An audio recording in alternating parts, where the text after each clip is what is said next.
Live from the 607, it's the Ocho Duro Parlay Hour, where we're talking everything going on in the world of sports. Join in the conversation on social media with the hashtag ODPH, because here we go.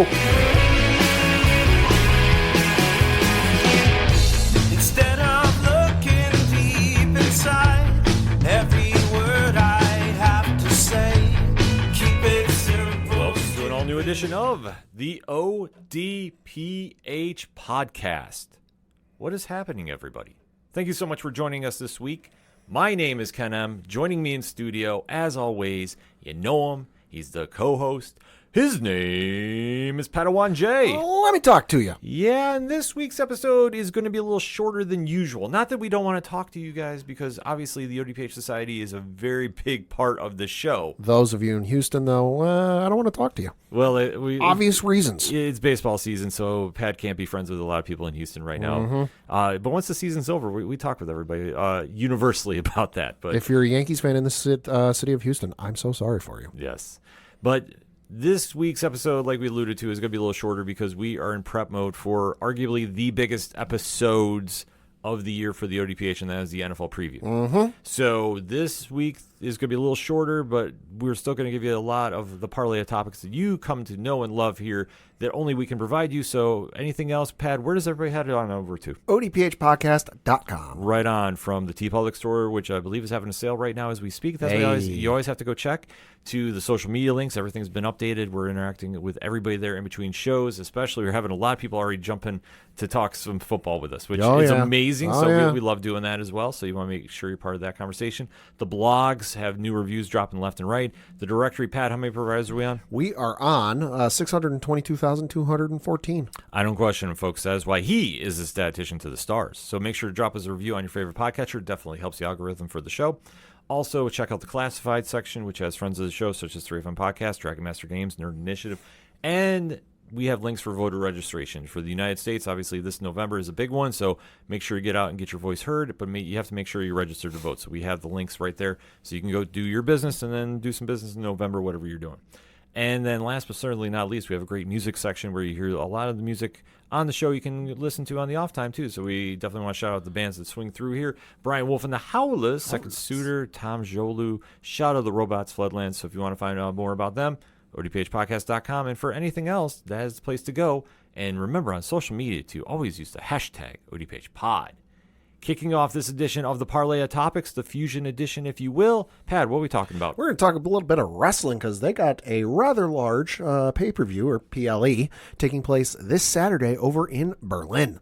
Yes, the WWE is traveling overseas to give one of their premier live events to the Germany crowd. And this is a very stacked card for Bash in Berlin. Yeah. So we're going to go into the card, kind of give our thoughts and opinions of that. So, Pat, let's break it down. Like I said, this takes place this Saturday, August the 31st. Now, take note, because this is in Berlin, this isn't the usual start time you might be accustomed to with PLEs. It starts at 1 p.m. Eastern, 10 a.m. Pacific, and the rest of you subtract from there whatever it is to your time zone.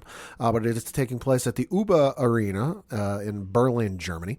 A couple matches going on here, 5 to be specific, and the first of which we're going to talk about is a tag team match for the WWE Women's Tag Team Championships with the champions, the Unholy Union, Alba Fire and Isla Dawn, going up against Bianca Belair and Jade Cargill. Well, this is going to be a rematch of a bout that already happened, and I mean the Unholy Union, as they're referred to. I mean, Fire and Dawn have been a great tag team in NXT. Yeah. Finally on the main roster, and really now getting to showcase what they can really do. And I love seeing this. Obviously, having a little feud with the former champions, how this is going to go.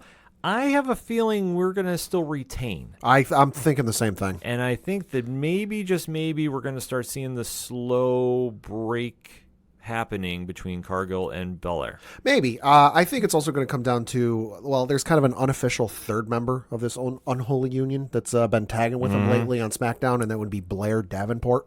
Blair, I'm going to give you an early spoiler, nothing scheduled for this card, but I wouldn't put it out of the realm of possibility for her to come in, cause a little bit of mayhem, cause a little bit of distraction, and help the Unholy Union retain these titles. Now, could it possibly lead to a little friction, a little disagreement between Bianca and Jade Cargill? Well, sure. But we've also been thinking for the better part of like 6 months to 9 months now that they're going to split these two up and they're still together. So at this point, who knows? Right. I mean, that's the only thing we can speculate about. But this is going to be a very solid match regardless. So the in-ring work we don't have to worry about.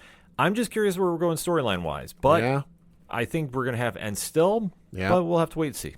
Next up is a match I think everyone that is tuning in for this card, and maybe those who aren't, but they're curious to see how this goes, is intrigued for. And this is CM Punk taking on Drew McIntyre in a strap match.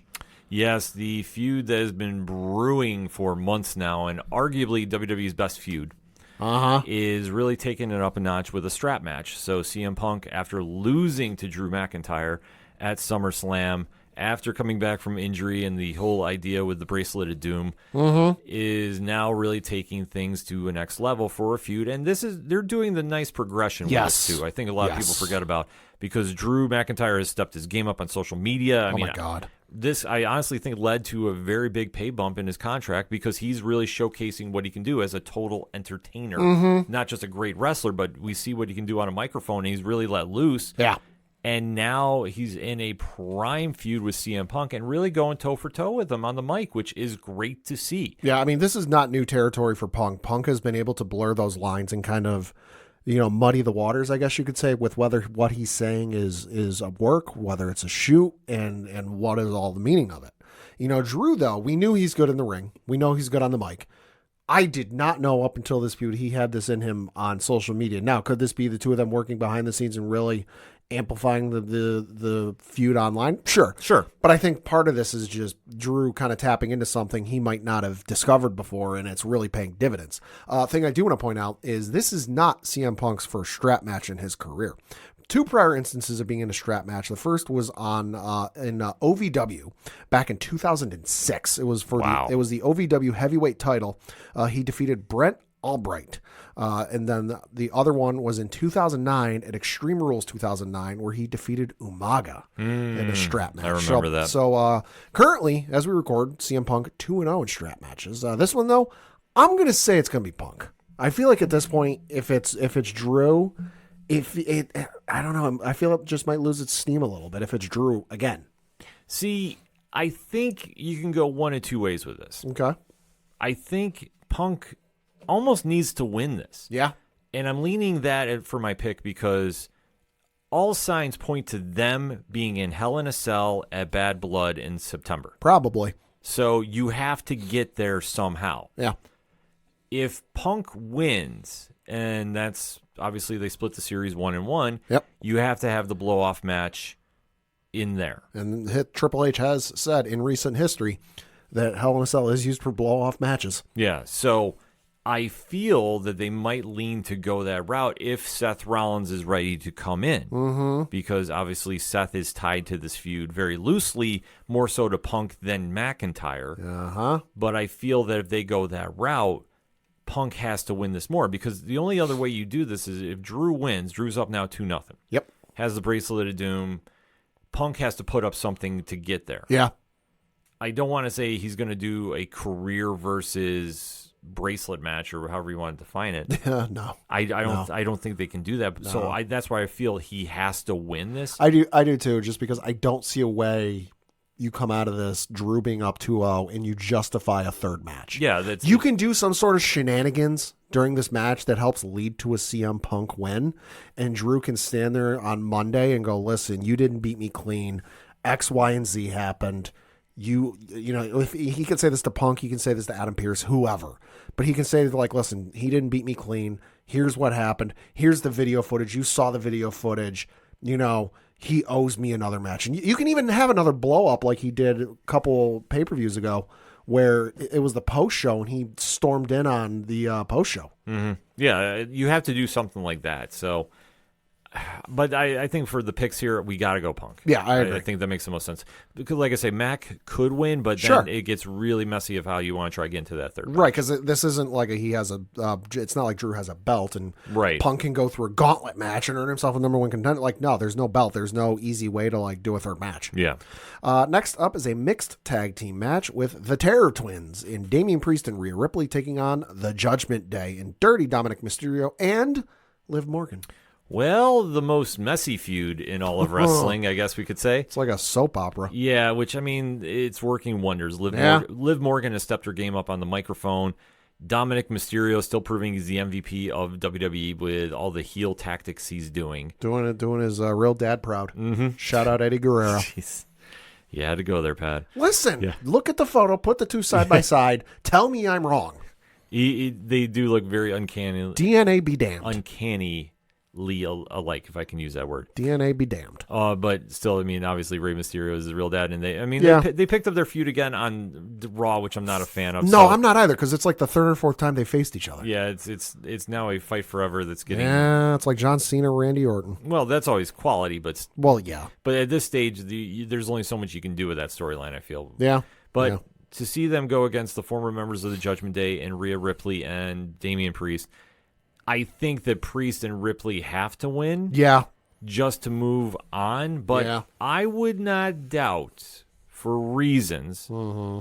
the Judgment Day wins again here. Mm-hmm. But the question is, they would have to get some help from somebody else. Yeet. Would they be adding a member? Well, I mean, Jey Uso could come in and help the Terror Twins win. But I feel that you're going to need help from somebody else to get there. Like, it would be something post-match that Jay comes in to save. Yeah. Because right now, Jay's involved in the Intercontinental title tournament. So True. to pull him out of that, I mean, unless they want to cost him that. But, yeah, I just think that that's not the play they're going to go with. I feel, though, this is going to be... Terror Twins have to get some kind of revenge back. I think so. So I'm going to say them, but... I will say, unless Judgment Day pulls out some shenanigans, Which is possible. maybe a new member, Yeah. which I do like how they alluded to something that we said here and we said on Wrestling Night Live, Thursday nights, 8 p.m. Eastern Standard Time on Nerd Initiative YouTube. They're missing muscle in the Judgment Day. The current iteration, yes. Yes, that was made, Yes. I think Rhea mentioned that. Yeah, no, I think she did. So I don't think that was a throwaway line. And I'm very curious if there's alluding that they're going to bring somebody there. R-Truth, here he comes. Well, that would be funny if they did. I was originally going to say Bronson Reed, but they've been pushing him to the moon. well, and that's great to see. And now he's in a feud with Braun Strowman, which I had a feeling they might do. So, yeah. R.I.P. that car, by the way. yeah, that was a whole thing on Raw too. I don't know necessarily who they would bring in. Yeah, I don't know. That could do something like that. And I mean, I'm sure there's somebody at NXT that maybe Probably. But I'm very curious, like how they would balance that out, because I think that Braun would have made a great fit in there. So would Bronson in that role either. Yeah, yeah. So I don't know. I just don't know how they're going to play it out. But I'm going to say Terror Twins for the win. And we'll see what plays out. But if Judgment Day has a new member, that's the time to strike. If there's somebody they're going to add to this group, it's going to be somebody we've completely forgotten, because in a similar instance, New Day adding Odyssey Jones into their faction. I'll be honest, forgot he was even signed to the company when he showed up on Monday Night Raw a couple weeks ago. Oh, we all did. I was like, wait, who is this guy? And they're like, oh, it's Odyssey Jones. I'm like, he's with the company? And then I had to Google, and they're like, oh, yeah, he was drafted to the Monday Night Raw brand in whatever year. I'm like, oh my God, I forgot about that. For this, though, the story's been incredible. Everyone involved, especially the moments where, Rhea is talking to the Judgment Day, and they're going back and forth. There was the one week where Dominic and Liv were on this entryway in one of the arenas, and Damien just pops up behind him, not even looking at him, just kind of a deadpan look over their head, like surprise, and just chasing the hell out of them all over the arena. I agree with you. I think Terror Twins, Priest, and Rhea gotta win this, just because the entire build-up this entire time has been them getting their butt kicked and them running all over the arena trying to chase down Dom and Liv. Mm-hmm. It's got to come to a point where, they're in this instance, Priest and Rhea are the faces. They got to emerge victorious at some point, and I think it's going to be in this match. Yeah. Next up is going to be a singles match for the undisputed WWE Championship with Cody Rhodes defending his belt against Kevin Owens. I don't like to say the word filler, but that's kind of what this feels like to me a little bit. I think they're waiting for something to build up with Cody against Solo and the Bloodline. War Games, obviously, has been referred to a lot. Yeah. I think this is the bridge to get there. The build has not been bad, mind you. No. Kevin Owens is in that versatile role that you can plug and play, heel, face, whatever you need him to do, he'll Dude's do. featured on TV every week. Exactly. So it's not a slight to him by any stretch of the imagination. No. I just feel that this is only to get Cody to the next feud. And I think this is going to be a very short one. I think they're going to have a fantastic match. Oh, I do too, and I fully anticipate Bloodline 2.0 interference. Yeah, it has to happen. This ain't ending in a clean pin 1, 2, 3. Right. Like, this could be something where Kevin might get the pin per se, but Solo sends in Jacob Fatu to stop him. Just because he wants to be the one to beat him. No, you know what's probably going to happen? Because Solo wants to be the one to beat Cody. Kevin's going to go for the pin. He's going to technically get the pin, but the ref won't have seen it because he's either distracted from somebody with the bloodline, or he's, as is the fashion when the bloodline gets involved, whether it's 2.0 or 1.0, the ref is unconscious. Yeah. That's what I'm fully so I'm anticipating we're going to count to like 15 in this match because Kevin's got the pin on Cody, but the ref is unable to fulfill said count because he's KO'd. No pun intended. Next up is going to be the main event, and I know normally Undisputed Championship is the main event, but given who's wrestling in this card and wrestling for this next match, this is going to be the main event. It is a singles match for the World Heavyweight Championship, and then the stipulation should be noted after I mention who's wrestling in it. The belt is being defended by Gunther taking on Randy Orton, and it should be noted if Randy Orton wins the championship, he goes to Monday Night Raw, and Gunther goes to Friday Night SmackDown, soon to be whatever night SmackDown they switch over to on USA. If Gunther retains, well, then Stackwell, nothing changes. Well, this one has actually had a great build because this was the fallout from the King of the Ring. Yep. Where technically Randy wasn't defeated. Technically. Yeah, which I like how they're running it back. I mean, obviously, ref's decision is always final. Things happen in matches. It is what it is. In this situation, though, I really think that they did a smart build because Gunther having a challenger such as Randy off the start is perfect because Gunther is going to have a long title reign with this belt. And defeating Randy, which I think he's going to do. I think both champions retain this one. I think Cody and Gunther do. Okay. But I think for Gunther, this is going to be a great showcase of what he can do. Yes. Because Randy, arguably one of the best of all time. Agreed. Still going at a high level. They're going to put on a show, especially Gunther in his home country. Yeah. That place is going to be erupting. Randy can go heel mode. Yeah. And it'll be fine. Oh, yeah. Randy's going to be the heel. Yeah. And they're going to have a great match, but Gunther is going to win clean. Yeah. And have the hero's welcome returning home. It's going to be a great moment for him and well-deserved, too. Yeah. No, I agree with you 100%. Can we also just, for a moment, marvel at the fact that WWE is doing Gunther versus Ilya Dragunov at house shows? That's a fucking pay-per-view quality match people are getting for house show prices. Well, that's insane. Well, it is, but you have to keep something in context, too. Okay. Both Dragunov and Gunther have wrestled all over Europe. Right.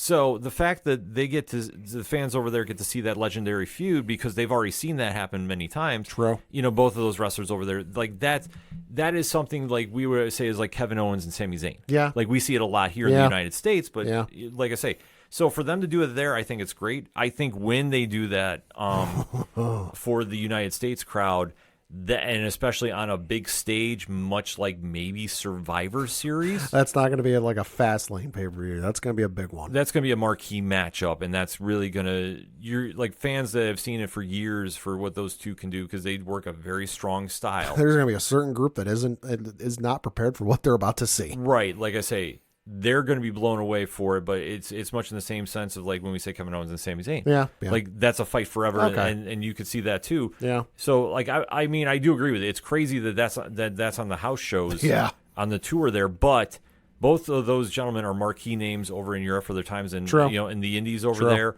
Plus NXT UK, we have to remember. So that all mixed together, like that's the perfect way to do that, especially when you want to hype up the WWE crowd coming over there. So, like I say, I think that makes a lot of sense.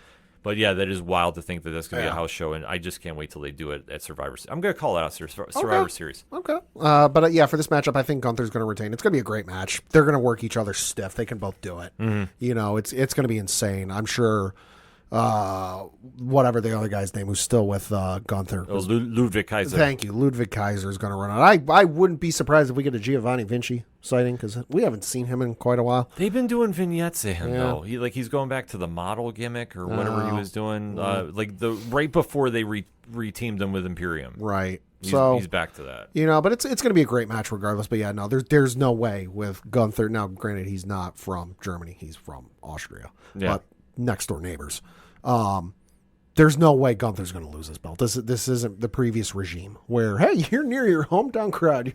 You're ready to eat a pin, kid. Yeah, like I say, he's returning to the home of Europe, I should say. It's a homecoming welcome asterisk. It's not really his home, but it's close enough. Yeah, because I know I read it, so I apologize. I think I said home country earlier. Oh, okay. But like I say, it'll be a homecoming nevertheless because, like I say, he's been a star over in Europe for many years, and the fact that we get to see him in the United States now is amazing. And this just goes to show the big reach the WWE has globally. Yeah. So, a very cool moment to see. I mean, it's like I say, wrestling is worldwide for a reason. We've seen this with AEW going to England this past week with All In, which we'll be talking about on Wrestling Night Live this week. Yeah. And obviously WWE making the international tour as well, too. Like I say, it's a great time to be a wrestling fan no matter where you are in the world. Plus you got NXT No Mercy the next day. Yes, let's talk about that a little bit. Holy hell. So first match you got on this one is Roxanne Perez defending her NXT Women's Championship against Jada Parker. That's going to be a great match. Roxanne for the win, though. I think Jada is on the way. I just don't think she's there yet. Well, you talked last with the Cody match placeholder, stopgap filler. This is filler. Nothing against Jada Parker at all. We know who's coming for NXT. Yeah. Certain wrestler by the name of Julia. Mm-hmm. Another wrestler by the name of Stephanie, what is it? Vakir.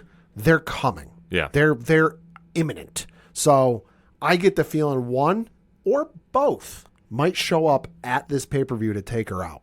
I see Julia showing up. Okay. I think Julia is going to be the first one. And then I think they're waiting on Stephanie Vakir to come in.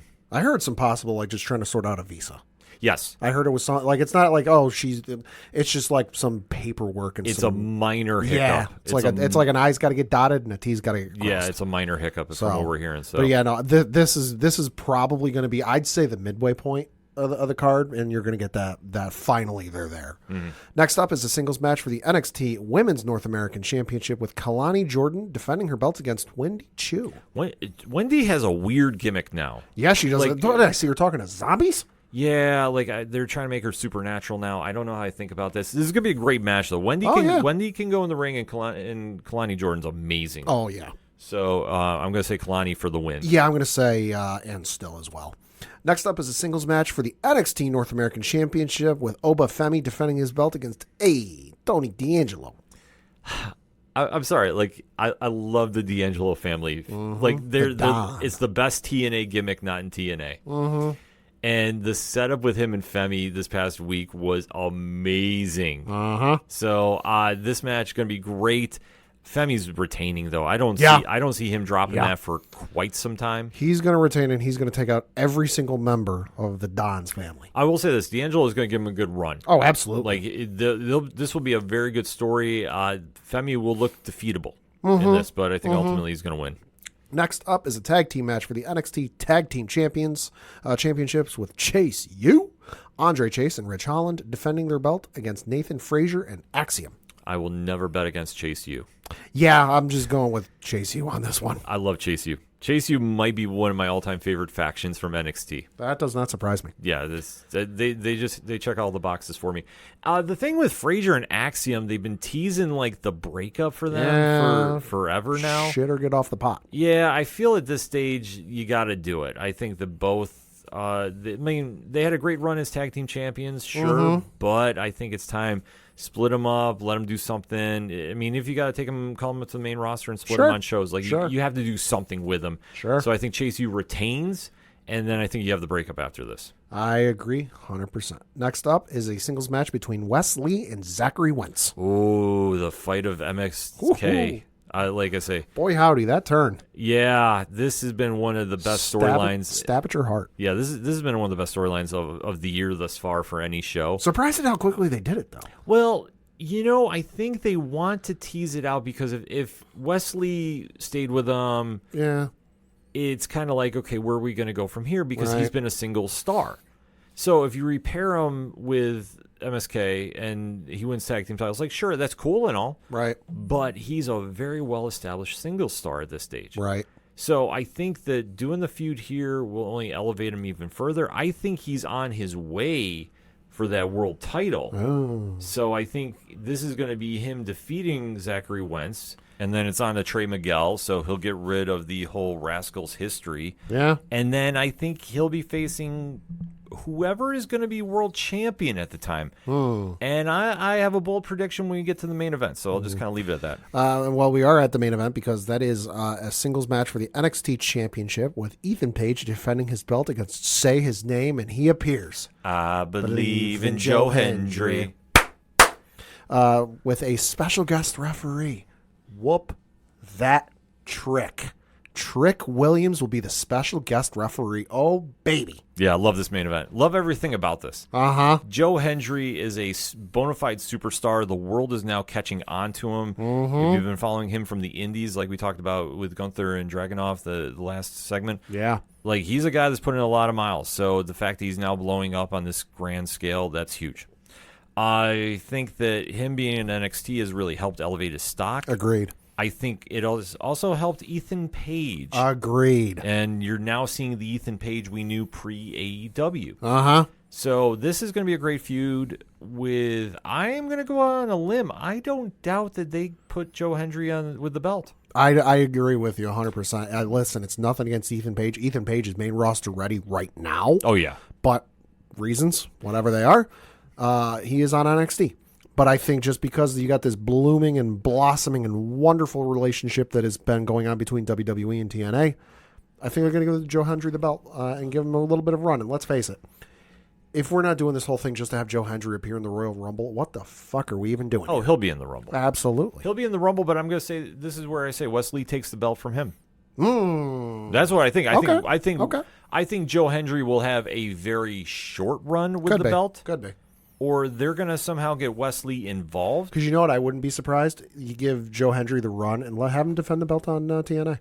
See, Now, granted, I realize they tape their stuff so far in advance that might not be possible. yeah. Just with the way WWE does things and whatever else, but hey, I can dream. Anything's possible with this because of how the open door works. Yeah. But I think remember we saw Jordan Grace was going to beat Roxanne Perez. Didn't happen. Yeah. I think now's the time to do it. Yeah. Let him do something to kind of spike the rating, and especially with the CW deal forthcoming. True. I think it makes the most sense. And, True. and plus with Ethan Page chasing, it works as well.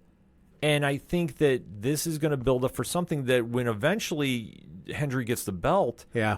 Wesley is going to be the guy to take it. And you could have Page chase him across shows. He could show up on TNA's weekly television show. Oh, absolutely. And do it. I mean, they can definitely work some things around that Page has been part of the TNA roster before. Oh, yeah. Wesley, if he goes back for a little bit, that helps. Like, there's a lot that they can do with both rosters and really elevate this that maybe, just maybe, they don't do it with Joe Hendry for reasons, even though I think they're leaving money on the table. It's a missed opportunity. Yeah, I fully think so, too.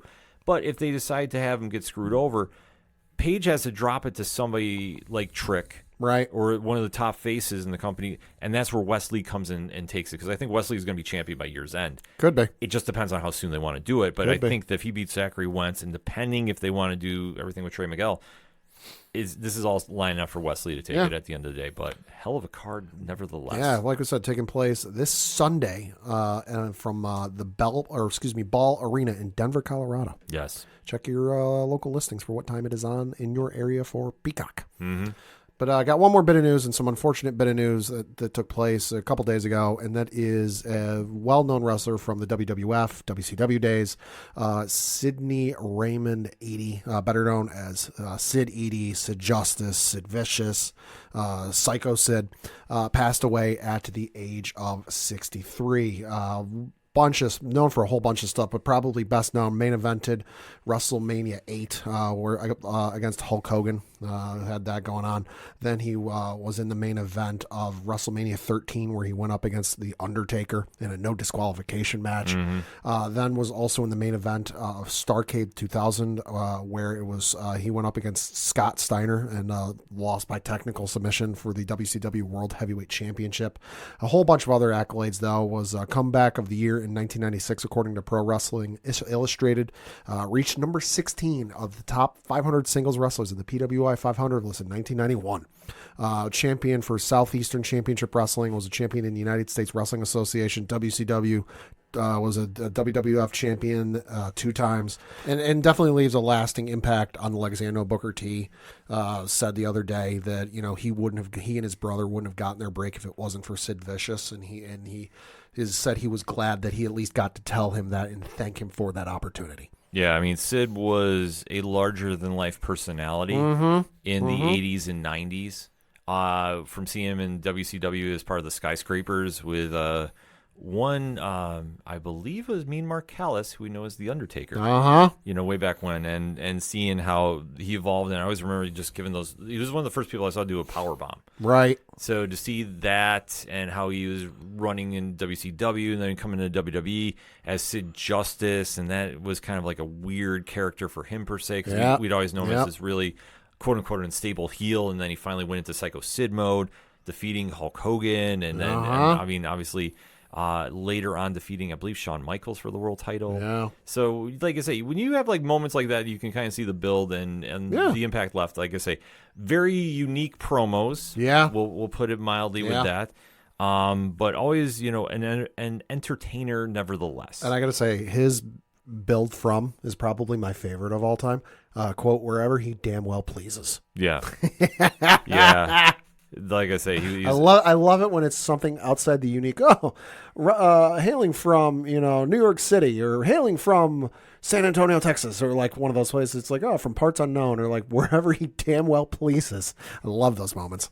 Yeah, he was a guy, like I say, he understood how to work the crowd, and like I say, when you could kind of see that play out, and it really elevated and just ran with the ball, to say the least. Like I say, it was just very cool to see. And when you finally saw this play out, like I say, it was just a very cool moment to see. I have to correct myself. He did beat Shawn Michaels at Survivor Series. I remember that. I don't think he beat Hogan. He beat Bret Hart though. No, the one match I know he main evented with Hogan, he did not beat Hulk Hogan. That's right, because that was Hulk Hogan back in the real tough days.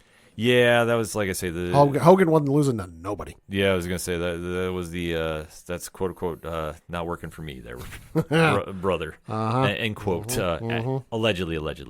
But I think just to see where he was in his career, like I say, he's left an imprint on everybody, because he was a larger than life persona. But everybody I know that's talked about him he's sung nothing but praises about him after. Shout out to Parking Space 22. Yes. Yeah. 22. You idiot! Yeah, like I say, if you haven't seen that clip, look up that clip. There's a lot of unique Sid clips that you can watch. That like I say, he was an entertainer. He knew how to get a good laugh out of it if he needed to. He would also cut a really wild promo. Hell of an in-ring performer as well for his size. Albeit though, one of the most gruesome injuries I've ever seen was him coming off the top rope. To this day, I will tell people never watch that. As well. Yeah, but. Overall, though, an impression that will never go away, and our deepest condolences to his family, friends, and fans all over the world. So that being said, hit us up on that hashtag ODPH Pod. We gave you a lot of WWE news. If you're looking for anything else this week, Wrestling Night Live, Thursday night, 8 p.m. Eastern Standard Time on Nerd Initiative YouTube. But let's talk about the WWE Bash at Berlin. Let's talk about WWE or NXT No Mercy. And even if you're a Sid Vicious fan, Let's talk about some of his, great promos and maybe your favorite matches of his. Let's talk about the positive of wrestling because that's what we like to keep it around here. So all that said, we're going to take a quick break. We'll be right back.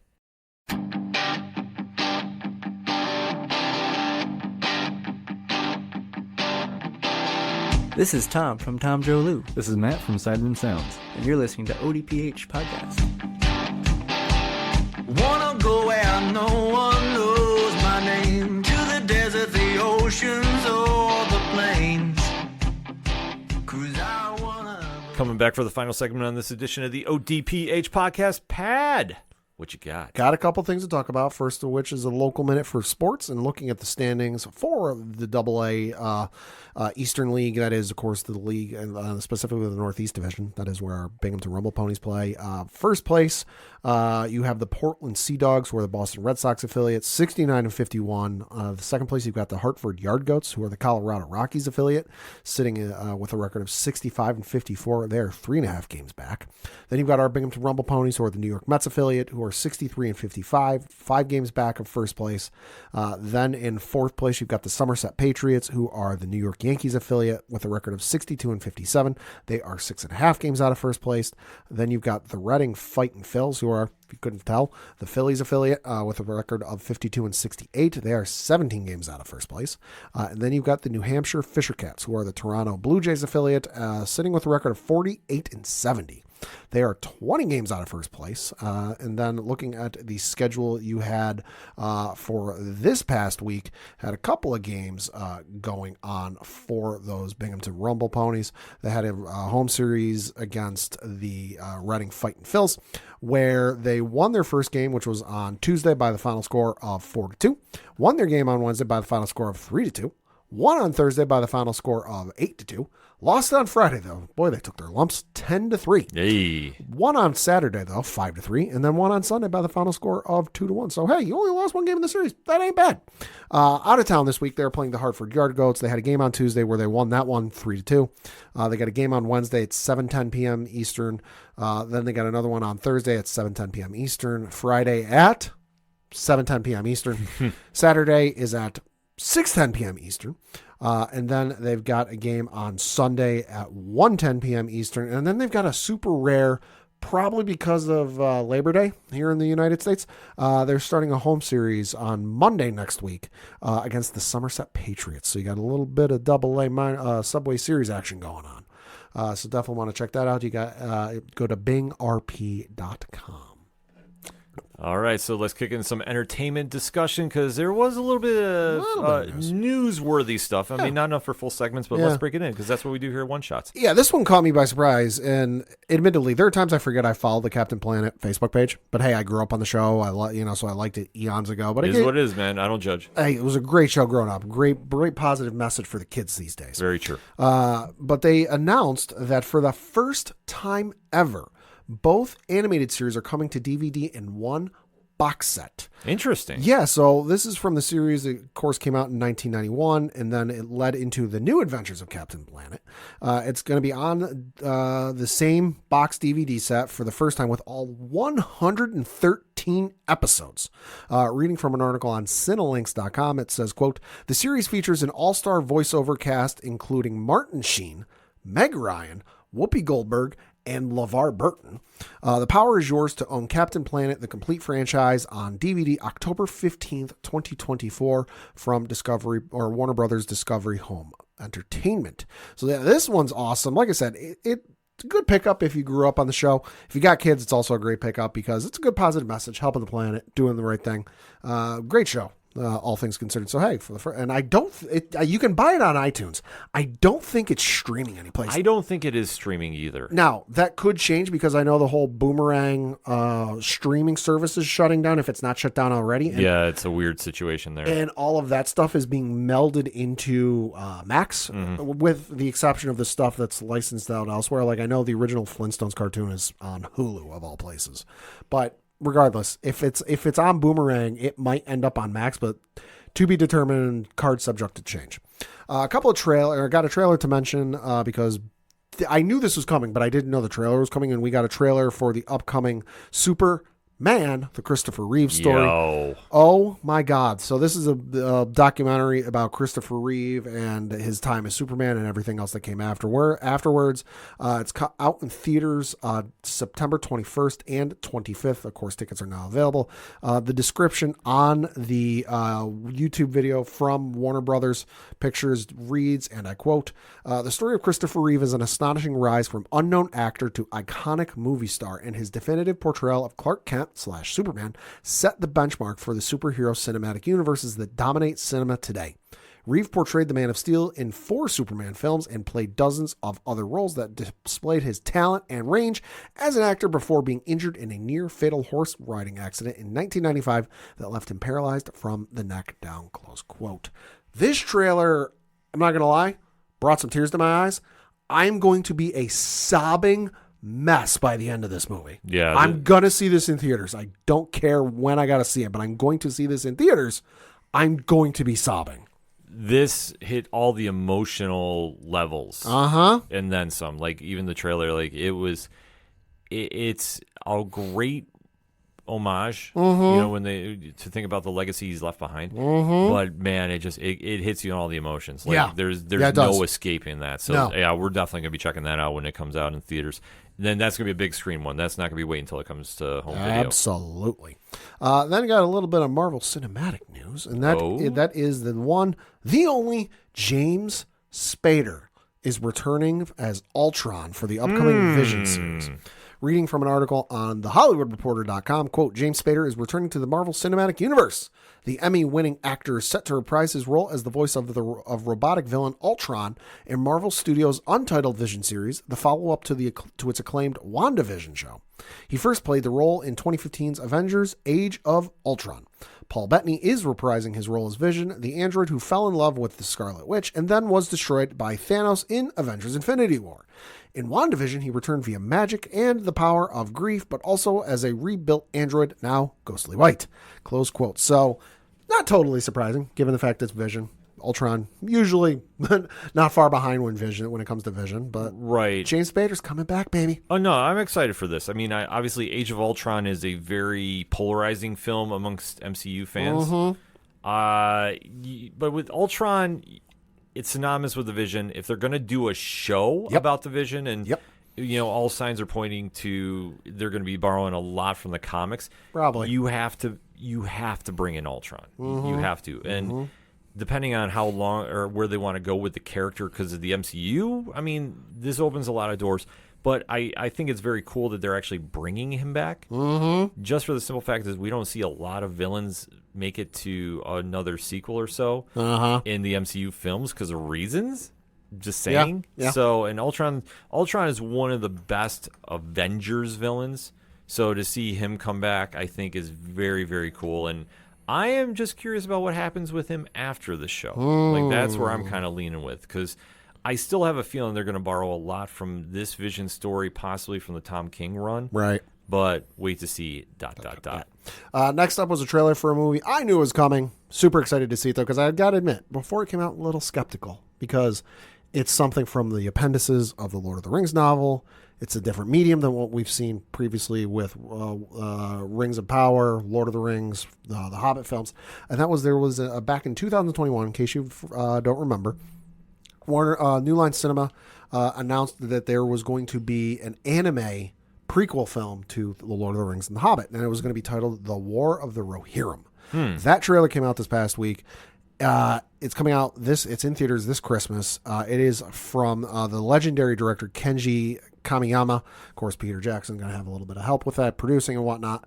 It looks freaking credible. It is going to be set 183 years, so about 200 years before the events chronicled in the original trilogy of the films. So Fellowship of the Ring, Two Towers, and Return of the King. And it's going to tell the fate of the Helm Hammerhand, which, if you remember, if you've read the books as much as I have, you've heard the name 1,000 times, but was mentioned briefly in the Lord of the Rings films, the second one, where Gimli blows the horn of Helm Hammerhand. Right. So it is going to be his story and everything going on with there. He was the legendary king of Rohan. It looks incredible. Like I said, I was skeptical about this just because, listen, it's Lord of the Rings. I've got fond memories of reading it when I was growing up. And anytime you kind of delve into the appendices, it can be a little messy just because there's not a whole lot of detail and description there. So you're taking a little bit of liberties with the source material. Tolkien is not exactly George R. R. Martin levels of detail when it comes to some of his stuff. Yeah. But I got to say, my fears were assuaged with this trailer because this trailer looks amazing. Should also know, it was also announced this film is going to be at New York Comic Con. Mm-hmm. Oh, baby, you know what I'm going to try and get into. Yeah, we're going to have a lot more to talk about that as the weeks are approaching because obviously Pat and I, and along with the team from Nerd Initiative, are going to be down there as press and a lot of things to stay in tune for because, is it October yet, shall we say? So yeah. Stay tuned. No kidding. If you can't wait till then, though, you don't have to wait long for some more Lord of the Rings content because the second season of The Rings of Power is dropping this week. Probably tonight as we record.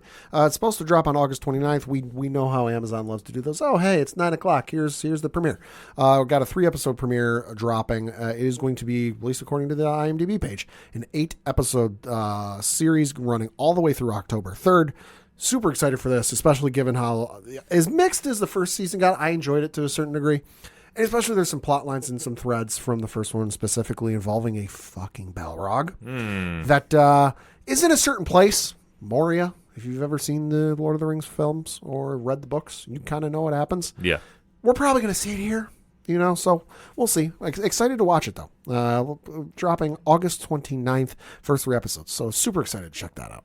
Yeah, definitely want to see what they got in store for this because obviously there's a little hype behind it, so you got to go check that out. Lastly, certainly not leastly, for you Transformer fans and for me, after 25 some odd years, the album and the music for Beast Wars, the CGI series from 1997, finally released for the public. Okay. Released on streaming. It's on YouTube Music, Apple Music, Spotify, whatever streaming platform you use, it is on there. It is 14 tracks, about a half hour. And if you grew up watching the show like I did, boy, these all sound familiar. It is incredible to listen to. And it's also incredible that we got this because when the production company that made this show was sold in like 2006, 2007, there was a rumor at the time that they deleted all the music and everything else that was on their computer files once the deal went through and they were sold. So there was a lot of speculation we would never hear this music by itself and not in the show because the show at that point had been put on DVD and VHS and it was on streaming and whatever else. But nobody ever thought we would get the music. But when they announced earlier this summer that, hey, the album's going to be coming, super excited it's finally here. I hope there's more because just from my listening to it, it's only season 1 stuff and there's 2 more seasons. And I realize they reuse a lot of the same themes throughout it, but there's other music that appears later in the series that isn't on this album. So I hope we get more. Yeah, I mean, it's cool to see. I mean, obviously, if you're a longtime Transformers fan, you're excited about this. So, and obviously, Transformers got a big year for the rest of 2024 in some certain avenues. So, also, if you're a fan of, I just remembered, of the old series, the original series is also got an album on iTunes and streaming and whatever else. That one, however, is 42 tracks. Yes, about an hour. So if you much prefer the original series from the 80s, there you go. There's one for you there. You can't go wrong with that. Mm-hmm. Nevertheless. Nope. Obviously, it's New Comic Book Day. We have a lot to talk about with that. But first, there was a little press release that came out my way from our good friends over at Marvel Comics. So, quoting, a brutal era of Iron Man begins this October, making his Marvel Comics debut. Pulitzer Prize-winning journalist and author Spencer Ackerman will team up with rising star Julius Ota to build an epic new run of Marvel's Armored Avenger. Like all Marvel major launches, Iron Man #1 will sport a special foil variant cover the fans will see today. Nice. Drawn by acclaimed artist Philip Tan. The piece depicts Tony's emerging from the rubble of his past suits and his new armor, dubbed the improvised Iron Man. Ooh. Fans will see it assembled throughout the series as Tony does what he does best, tinkering and upgrading it to counter anything the world throws at him, end quote. So, Pat, I know you have not seen this. I'm going to show you this right now, live and direct. Da-da-da-da. Yo, I dig it. Okay. Different, but I like it. Yeah, it's very different. I mean, it's very cool, though. The helmet reminds me of the animated series from like the 90s. Yeah, they are definitely borrowing a lot. It looks, first glance, it looks bulkier. Yes. Very much bulkier than we've seen in recent memory. But it still looks very cool. Philip Tan did an amazing job with this piece. So this book will be on sale October 23rd. Okay. at the comic shop. So make sure you get the pre-orders in now because I guarantee you it's going to be flying off the shelf. So a lot to talk about that, as well as our picks this week. So Pad, why don't you kick us off? What are you picking up at the shops this week? Picking up and recommending the 3 issues I reviewed for Nerd Initiative this week. The first of which is Amazing Spider-Man issue number 56. The more important piece, though, it is Legacy issue number 950. Wow. From Zeb Wells. This one is a monster. I'm going to warn you up front. This thing is like 63, 64 pages. It's insane. Makes sense, though, because it's 950. Yep. So the description of this is Tombstone returns in a special oversized Legacy number 950. The newest kingpin of crime will show his power to the other gangs of New York City by publicly killing Spider-Man. And, of course, the easiest way to get to Spidey is to kidnap Peter Parker. On top of our oversized main issue, the issue includes some new instant classic stories. So there are 4 stories that take place in this issue. There's the main story that's being told. The second story that's told ties into the first one and kind of explains how things got from point A to point B. The third story is a nice ending, but given who it's about, feel like you should have told this story a couple months ago, maybe a couple of years ago, and you might have been able to save that character's reputation amongst the fandom, but I digress. The last story, and I say story with air quotes, it's a 1-page story involving Kraven and Spider-Man, and it's wonderful. It's fun. It's just a little bit of slapstick humor that, I feel like is fun at the end of a Spider-Man issue. So definitely should pick that up. It's 60 some odd pages. So the fact that you only got to pay, a couple bucks for it, it's well worth your money. And it's a good start. We'll see if Zeb Wells is able to land the dismount when it comes to his final run, but it's a good start at the least. Yeah, I was going to say, a lot of people waiting to see about this final arc. I'll just put it at that. Then you've got Captain America, issue number 12 by J. Michael Straczynski, and this reads, Death has come to Earth and intends to take humanity off the playing field. Captain America has assembled the change agents who can save everyone. But is it too little, too late? Not a whole lot of action going on in this issue. It's a lot of setup, but of course you're going up against Death. So that's never just hey, we can punch him and hit him in the face until we win. Like, no, you need a game plan for this. Death ain't, whatting around, though, because the end of this issue, oh boy, like, it's going to be real interesting. Cap's pulled his butt out of some fires before and pulled him out of some no-win situations before. I don't know how he's going to get out of this one. It's going to be interesting. Once you read the issue, you'll know what I mean. Great artwork in this issue as well. Yeah, a lot of praise for this one. And lastly, and certainly not leastly, is Star Wars Ahsoka issue number 2 from Rodney Barnes. This one is Toil and Trouble. Ahsoka and General Hera Syndulla travel to New Republic shipyards and make an unexpected discovery. The adaptation of the hit Disney Plus series continues. So this one's an adaptation of the second episode of the Ahsoka television series. Fun read, very faithful adaptation, from the source material to this. Artwork's a little odd in some places, which kind of pulled me out of it a little bit, but the story is great. If you've seen the show, you know what you're in for. And if you're looking to introduce somebody to this series that might not have Disney Plus, can't get Disney Plus for whatever reason, this is a great way to get them into that story and show them this story. Because outside of maybe like, it doesn't have all of the action sequences, and by that I mean it doesn't have every move, every flip, every fight, every this, like it still gets the point across, and it's a great way to experience the show in a different medium. Yeah, no, this is definitely great stuff. I mean, Marvel does always fantastic stuff with their Star Wars. So does Dark Horse, too. I mean, it's a great time if you're a Star Wars fan to get into the books. Yes. And no matter what you're into, High Republic, Skywalker era, you name it, they got it. All right, my picks this week. This loaded lineup this week. Oh, boy. I feel I say that every week, but you know what? That's comes part of the turf if you pick up a lot of comics like I do. First and foremost, kicking off from our good friends over at Distillery. Life number 1. Now, this is Stephanie Phillips and Brian Azzarello teaming up for the first time and telling 2 different stories that kind of coincide with each other. It is an intense read. It is very, very cool. And Daniel Zaziel, I apologize if I messed up the name. You know his work from Nostalgia from Comixology. Mm-hmm. Amazing stuff here. Very futuristic, very wild vibe going on here, but 2 different stories as a flip book. And the stories are all connecting, and it's a very cool read. I gotta say this, I was blown away by what I saw here. So nice. Top shelf work there. Also from Distillery this week, I did not get a chance to fully read it. Francesco Francavilla and Scott Snyder, White Boat number 2. What can I say? It's that tag team working together. Enough said. That will be definitely talked about this week on social media.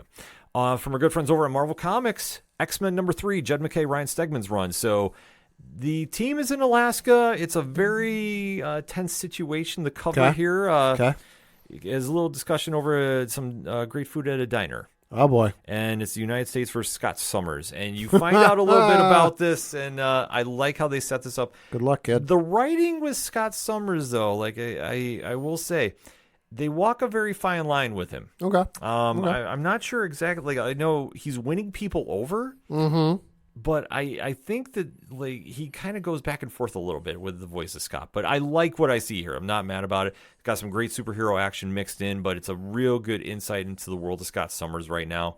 And what can I say? Fall from the Ashes is really kicking up steam. I know X-Force 2 came out this week. NYX came out this week as well. So great time to be in the X universe. Also, we're talking universes. Energon Universe, Void Rivals, number 2. Robert Kirkman, Lorenzo Di Felici. And the Space Odyssey that kicked everything off. We're seeing the original pair possibly breaking up here. Like, there's a lot of moving parts happening here. And they did tease a lot about connections with the Energon universe. I'll just kind of leave it at that. There's one, if you're an old school Transformers fan, I personally feel they tipped their hand. And we're going to be seeing somebody real soon. And that's kind of a game changer in its own right. So I'll leave it at that. But great series nevertheless. Also from Boom Studios, Berserker is back. Oh. So this is the book with the original team working together. So that is Keanu Reeves, Yep. Matt Kent, Ron Garney, Bill Crabtree, Clem Robbins, back telling the untold tale about B, the half-man, half-god, all-killing machine. And this is set in the era of Genghis Khan. Oh, interesting. So if you're a history buff, you like stuff like this, you're going to really dig it. The art is very intense. I will tell you right now, it's not for the squeamish. Yeah. Berserker is never meant for the squeamish. Yeah. So when the movie and the anime come out, I'm giving you fair warning now. You heard it here first. If you have weak stomachs, this might not be up your alley. But it's a great story nevertheless. I really enjoyed this one. From DC Comics, Absolute Power Origins number 2. So this is another stage in the origin story of Amanda Waller. And this deals with the original Task Force X and the lineup there and what happens. It's a very cool story, I will say this. You're getting an insight of what drives her and how she works and seeing the interactions with the first team, which there is one surprise member on there that I was not expecting to see him in there. And he was and played a very big role. And, yeah, stuff happens. So I will say, definitely cool story, especially if you've been into Absolute Power. I've been hearing a lot of feedback from a lot of our listeners about that. I'll be talking about that, obviously, going into the Absolute era that's kicking off this fall in DC. And who knows, we might have some friends stopping by to talk about it on the show. Hint, hint, wink, wink. Stay tuned, ... Speaking of friends of the show, one that will arguably be swinging in sooner than later. We're currently trying to finalize times. That is our good friend Ryan Parrott. Hey. Who, Rogue Sun number 21 is out. Black Market Narrative, Image Comics, Massive Verse. Very cool story. Really doing some interesting things with this latest return arc. And you see a lot of new characters getting introduced. And where this is all leading, for a big showdown happening. And I love the cliffhanger ending that they did here. So this is going to be one to check out. And like I say, Massive Verse friends are... we're working things out right now, so stay tuned, ... I'll just leave it at that because I don't want to tip anything off and reasons happen. Last but certainly not least on my list, one of my favorite series. I know Pat will arguably never read this until the show comes out because it's a horror book. Probably not. Something is Killing the Children, number 40. So James Tynion, Werther, Del Edra. This is a very intense read. I'm not going to lie. I did even put in my review for it an editor's note because some of the imagery is going to be very unsettling. But it fits with the story. But just so you know, because this dives into, as they term it, year 0 of Erica Slaughter. And you do see a story of what happened with one of her missions that did not go well. And it, like I say, it's an intense read. It's a great read. But some of the stuff it will shake you a little bit. But it's still a very, very cool book. I always give it a high recommendation. I'm very excited to see what's going to be coming out in the live action, and we'll see where we go from there. But like we say, if you're looking for more reviews, nerdinitiative.com has you covered. Over 30 reviews on the site right now, so definitely head on over there while you're on your way to the comic shop, because there's nothing like going to a new comic book day into your local comic shops and going picking up some great books. That said, for anything and everything that is the ODPH, you can find it at odphpodcast.com. That's it for this week, because it's going to be football season next week. So for the one and only Padawanje, Fuck the Astros. I'm your host, Ken M. Thank you as always for listening to the ODPH podcast. We'll see you next week and talk some NFL. See you next time.